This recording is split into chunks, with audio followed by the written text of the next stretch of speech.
What's up guys, it's Andrew from Motorcycles Off-Road, and in this video I want to talk about the comparison from the CRF250L to the Honda CRF300L. So in my area outside right now, it's probably not the best ideal riding conditions, at least in my opinion. So I wanted to do these videos for the subscribers, the new people who've come to the channel and haven't seen my older videos. I get tons of comments of people asking me to review or to compare bikes that I've already compared, which makes a lot of sense because since I've done a lot of these videos, I've gained somewhere around 13,000, 12,000 subscribers. So I wanted to make like a reference video that you can watch that's going to give you a lot of the information that you would get from watching the reviews if you were here, let's say like a year ago. Of course, all that being said, if you do want to watch the full review, be sure to check that out as well. I will pin that in the comments below or put a little card right here. So this comparison here is going to be talking about some of the most reliable motorcycles that you can possibly buy today. Now these are not the fastest motorcycles you can buy, but yet these are motorcycles that you could jump on, have long service intervals, both of which, and take all the way across the country and not really worry about them breaking down or having any issues. This has been proven time and time again. Now there's a lot of people out there that thought the changes between the 250L and the 300L were very minuscule, and I would have to argue that that is completely wrong. The 300L was completely rebuilt and redesigned from the ground up. Everything from a more narrow frame, more narrow gas tank, everything on this bike just feels tighter, the bike's more maneuverable, and it's actually a lot lighter. The power plant has been greatly improved. Instead of boring out the motor like the KLX 300 did, they actually stroked the Honda motor, which lends to a lot of low-end torque. The gearing's different with the new transmission, so there's a lot of things to be happy about that you might be interested in if you already had a 250L and you want to take it to the next step to maybe buy the 300L. Now at the time of recording this video, I did find a comparison of the 250L and 300L on tractionlife.com, which I thought was pretty interesting. I wanted to show you guys because it can better convey the differences and how I'm trying to explain that the bikes are actually different and they feel a lot different. So let's go over them real quick. We have 10% peak horsepower. We have 18% more peak torque. Of course, the engine goes with the stroke, as I have already mentioned. Improved responsiveness through gear 1 through 5. That's what I was saying about the closer gear transmission, 1 through 5, and then 6th kind of feels like an overdrive. This is something I completely forgot to mention, is the slipper clutch, slipper assist rather. So the clutch lever, the clutch pull on this motorcycle feels like effortless. Like you could pull it with your pinky if you wanted to. It has like no drag at all, almost feels hydraulic. The bike is 5K lighter, it is lighter, it is slimmer, and the tank and the seat, yeah, so the bike actually feels, the 300L actually feels closer to the ground only because the tank is a little bit slimmer. So it's easier for you to place your feet on the ground. That's something that is good to mention. The screen, that it is better, it's easier to see in bright sunlight. Tweaked riding position, I haven't really noticed that. I guess it's easier for you to stand on the 300L. Didn't notice too much of a difference, but I'm kind of like a person that I can jump on any motorcycle and kind of adapt to it myself. I really have to think about something like that to notice it as a change. Better low mid-range responsiveness via timing intake cam. Yeah, that's probably plays hand in hand with the feel of better torque, but it definitely is instant power with that fuel injection. As soon as you turn the throttle, it's power and it's linear, so it feels really good. Redesigned air filter, downpipe, whatever. In fact, the air intake of this bike is one downfall of it, I would have to say overall. Like getting to it, and the long intake tube that's in there is kind of restricting. And a larger 12.8 liter fuel tank, which is for us in America, that's 2.1 gallons. So something interesting I just wanted to show you guys.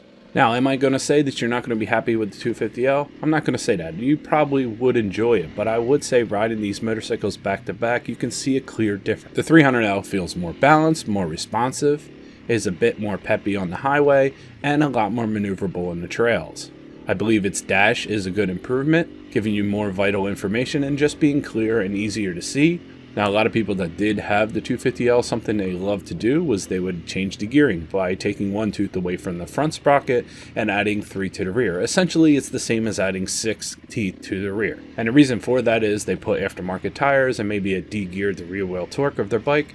And I would have to say that the Honda 300L with its closer range transmission just feels like it has a lot lower range. So if you're in the know, you do realize that both bikes did come with this sprocket ratio stock, but the 300L actually feels more lower end, not to mention from the increased torque from the boring of the engine, but also mainly because the transmission is a closer ratio and feels lower range. Now, both of these motorcycles have a huge following, and if you had any questions, you could surely check out a Facebook group, and you could find out anything you need, which comes to upgrades, to modifications, anything you need. The information is at your fingertips. Now, I said it before in my previous review that I don't particularly like the 250L compared to the KLX 250.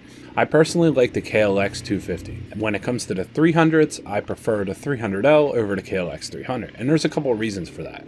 First off, the suspension, as with the 300L, is very soft. The KLX has better suspension overall, and the KLX just feels like a more peppy, stronger motor. Huge advantages of the 250L and the 300L is that there is an amazing aftermarket. You can basically buy anything for these motorcycles to completely customize them for your specific needs. Now, as far as a beginner bike, I think both of these are fantastic motorcycles, depending on your height. Some people are very short, and for a beginner motorcycle, maybe they'll be better off with a XT250 or a TW200, which is kind of a gray area. I don't really consider that bike a dual sport. It's more of a farm bike, but it is a good starter bike, and it will teach you how to ride motorcycles.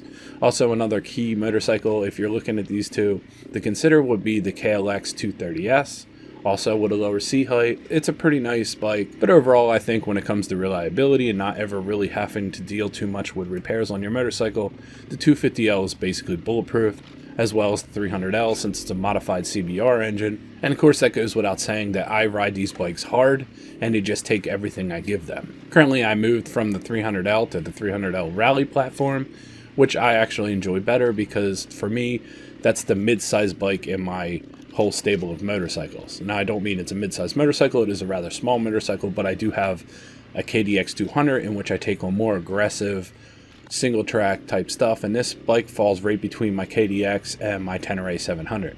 As a single purpose bike, if I was to choose just one, it would have to be the 300L Rally.